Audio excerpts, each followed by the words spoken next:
kubaculi bamaskandi abasafufuza abaqhamukayo. Umuphi ubaba umculi kaMaskandi osaqhamuka okwambona wamrecognize wabona ukuthi hayi umculi engingakwazi ukuthi ngisebenzisane naye la? Kulaba abaculi abafikayo abasha Basafika abantu.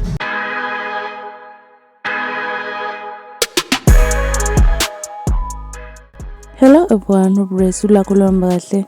Nangoko uKhuzani esebhinqa umthandini emva kokuthi aveze ukuthi akayisebenzi indaba yokuthi ufeaturisho, usebenza ukuthi fanele uzimele wena uyindoda wazi ukuthi ukhiphe ama-hits uwedwa. Sonke siyazi ukuthi umthandini isikhathi esiningi uhlezi ekhipha izingoma njalo efeaturishile.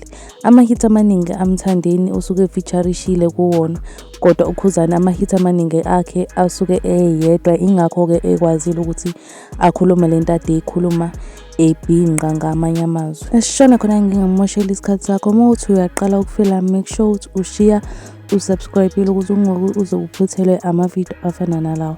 Asishone khona ke somuza ukuthi uthini kahle kahle uKhuzani.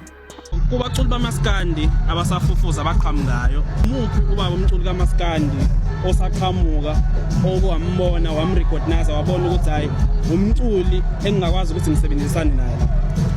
kulaba abaculi abafikayo abasha Basafika abantu. ngithi mina i-new generation kaMaskandi seyifikile. Thina sesiyobaba be-generation ezalwayo njengamanje. Yebo.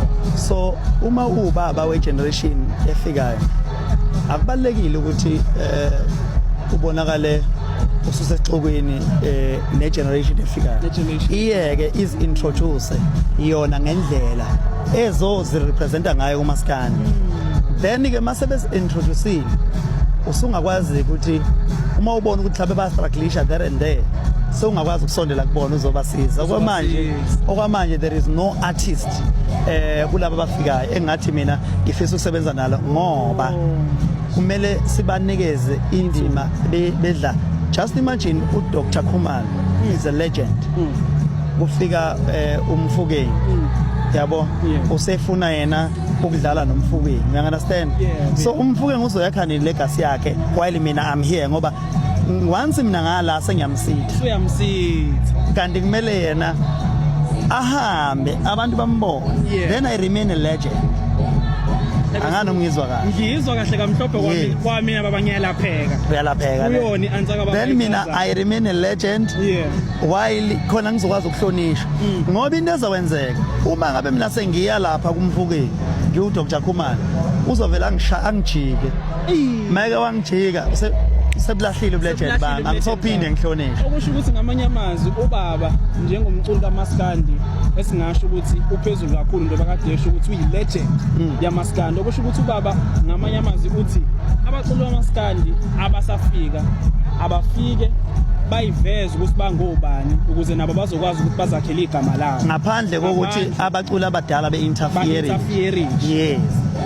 Kodwa abaculi bona laba sebebadala bayakwazi ukuthi bakhiphe iyalo kwabaculi laba asabasafufuza.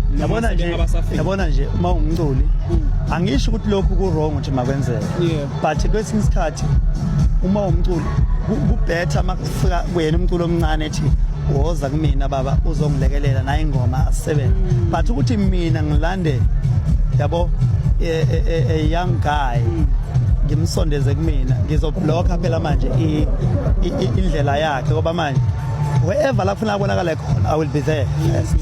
Yabo, even noma singashaya ingoma umuntu ozoqhama ngalo ngoma kuyena yimina, ayimsebenzeli yena isebenzela mina. Sebenzela wena ngoba igama lika baba lithe ingehla kakhulu. Okay everyone, izizoleke uKhuzani ke echaza ngokuthi akafuni ukuthi afeaturishe nabaculi abasha abafikayo ngoba akafuni ukuthi athathe ispotlight sabo. But-ke siyivala la i-video namhlanje sibuya unqi. I really hope to enjoy le i-video namhlanje. If you enjoy, make sure to smash the like button, uphinde usmash nalo subscribe button, and also comment down below umbono wakho ngalolu daba lakhe ke uKhuzani. And mina ke I will see you in the next video. Bye.